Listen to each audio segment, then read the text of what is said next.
వచ్చేసింది ఆది శ్రావణం షాపింగ్ అంతటికి అతిపెద్ద కేజీ సేల్ తో పాటు up to 61% off 1+1 offers, combo offers ఇంకా మరెన్నో. CMR shopping mall. CM Revanth పై నిప్పులు చెరిగారు ఆర్ఎస్ ప్రవీణ్ కుమార్. బుల్డోజర్ ప్రభుత్వానికి హైకోర్టు తీర్పు చెంపపెట్టు లాంటిదన్నారు. రాష్ట్రాన్ని పాలించే నైతిక హక్కును రేవంత్ కోల్పోయాడని దుయ్యబట్టారు. హైడ్రాను అడ్డం పెట్టుకుని వేలాది మంది నిరుపేదల ఇళ్లను హస్తం సర్కారు కూల్చివేసిందని మండిపడ్డారు.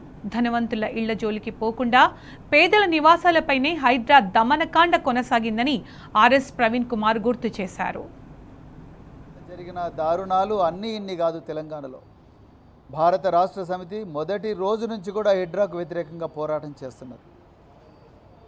మహబూబ్నగర్ జిల్లా కేంద్రంలో దివ్యాంగుల కోసం ఒక కాలనీ పెడితే ఆ దివ్యాంగుల కాలనీలు పిల్లలు చదువుకునే పుస్తకాలను కూడా చిదిమివేసి వాళ్ళ బాల్యాన్ని నాశనం చేసి మరి హైడ్రా ఆ దివ్యాంగుల కాలనీ అంతా కూడా నేలమట్టం చేసింది.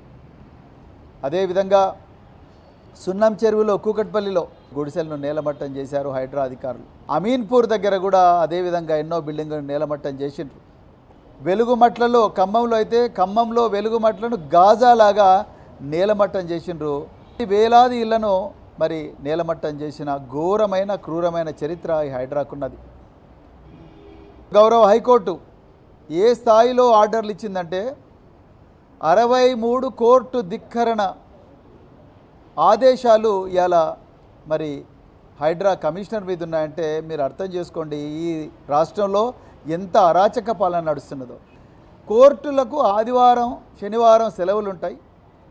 అప్పుడు కోర్టులు పనిచేయవు కాబట్టి శుక్రవారం నాడు రాత్రి పోవడం, లేకపోతే శనివారం నాడు ఉదయం 5 గంటలకు వాళ్ళు నిద్ర లేవకముందే పేద ప్రజలు అక్కడికి బుల్డోజర్లను వేలాది మంది పోలీసులను తీసుకొని పోవడం, వాటిని మరి ఇళ్లను నేలమట్టం చేయడం. కొన్ని చోట్లయితే పిల్లలు చదువుకునే పుస్తకాలను నాశనం చేసిండ్రు. ఒక ముసలావిడైతే అయ్యా నేను ఈ ఇంట్లో కట్టుకున్నాను, ఒక గంట సేపైనా ఇంట్లో ఉంటాను నాన్న అంటే కూడా ఏమాత్రం కూడా మనసు కరగని మరి కర్కశమైన రీతిలో ఇలా హైడ్రా అధికారులు నేలమట్టం చేసిండ్రు. మరి వీళ్ళు సున్నం చెరువును కాపాడుతామన్నారు, బతుకవ కుంటను కాపాడుతామన్నారు, అట్లా అమీన్పూర్ చెరువును కాపాడుతామని చెరువుల పేరు మీద రియల్ ఎస్టేట్ దందాకు మరి తోడ్పాటిచ్చే విధంగా రేవంత్ రెడ్డి యొక్క రియల్ ఎస్టేట్ ధనదాహానికి తోడ్పాటిచ్చే విధంగా మరి హైడ్రా అధికారులు మరి చేసిండ్రు. మరి అన్ని చెరువులు కాపాడుతామన్న వాళ్ళు దుర్గం చెరువు పక్కనుండే రేవంత్ రెడ్డి సోదరుడు అనుముల తిరుపతి రెడ్డి బంగ్లాను మాత్రం హైడ్రా అధికారులు వదిలేసిండ్రు. ఆయనకు మాత్రం 15 రోజులు కోర్టుకు పోయే సమయం ఇచ్చిండ్రు.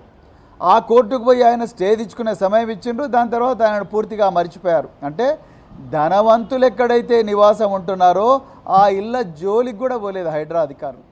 ఎక్కడెక్కడైతే పేద ప్రజలు ఉన్నారో, దిగువ మధ్యతరగతి ప్రజలు ఉన్నారో, వలస కూలీలు ఉన్నారో వాళ్ళని మాత్రం నిర్దాక్షిణ్యంగా మరి బయటపడేసింది. ఇంతకన్నా ఘోరం ఉంటుందా? మేడ్చల్ మల్కాజ్గిరి నియోజకవర్గం లోతుకుంట దగ్గర కూడా పోతే చివరికి గౌరవ హైకోర్టే ఈ తెలంగాణ పోలీసులతో చేతగాదు, మేము ఆర్మీ అధికారులకు ఆర్డర్ ఇస్తున్నాం, ఆర్మీ అధికారులే ఈ భూములను కాపాడాలి, హైడ్రా కమిషనర్ను అరెస్ట్ చేయాలి అని చెప్పేసి ఆర్డర్ ఇచ్చిండ్రంటే మీరు ఒక్కసారి ఆలోచించండి తెలంగాణ ప్రజలారా. మరి ఇదంతా కూడా ఎవరు చేయిస్తున్నారు? ఇవాళ రంగనాథ్ గారు, రేపు ఇంకొక అధికారి వస్తాడు, కానీ ఇక్కడ చేయిస్తున్నది ఎవరు? ఈ హైడ్రా ఎవరి డిపార్ట్మెంట్ కింద ఉంటుంది? రేవంత్ రెడ్డి గారి మున్సిపల్ అడ్మినిస్ట్రేషన్ అంటే పట్టణాభివృద్ధి మరి నగర పాలక సంస్థలు అయితే మున్సిపల్ మరియు పట్టణాభివృద్ధి శాఖ ఏదైతే ఉందో ఆ శాఖలో కీలకమైన భాగంగా ఈ హైడ్రా ఉన్నది. హైకోర్టు ఇచ్చిన తీర్పు అనేది రేవంత్ రెడ్డికి ఒక పెద్ద చెంప దెబ్బ. యా రేవంత్ రెడ్డి గారు, మీకు ఏ మాత్రం కూడా తెలంగాణను పరిపాలన చేసే నైతిక హక్కు లేదని ఈరోజు గౌరవ హైకోర్టు ఇచ్చిన తీర్పు ద్వారా తెలిసిపోయింది. ఈ రాష్ట్ర ప్రభుత్వం కూల్చివేతల ప్రభుత్వం, విధ్వంసకర ప్రభుత్వం.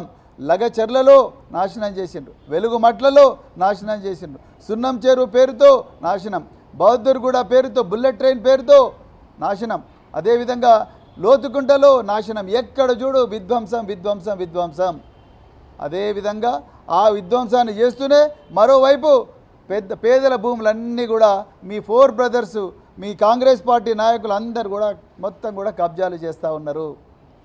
ఒకవైపు మీరు, రెండో వైపు హైడ్రాను అడ్డం పెట్టి పొంగులేటి శ్రీనివాసరెడ్డి గారు భూభారతి పోర్టల్ తీసుకొచ్చి దొడ్డి దారిన దొడ్డిదారిన ఇవాళ మరి పెద్ద ఎత్తున దాదాపు 22,000 భూముల హక్కులు రాత్రికి రాత్రే ఎంఆర్ఓల సిగ్నేచర్ లేకుండా ఆర్డీఓ సిగ్నేచర్ లేదు బదలాయించారు. నేను అందుకొరకే తెలంగాణ ప్రభుత్వ అధికారులకు చేతులు జోడించి గతంలో పనిచేసిన మీ ప్రభుత్వ అధికారిగా మీ ఒక మరి సోదరుడిగా నేను చెప్తున్నా, దయచేసి రాజ్యాంగాన్ని పాటించండి, చట్టాన్ని పాటించండి, కోర్టులు ఇచ్చిన ఆదేశాలను దయచేసి అతిక్రమించకండి.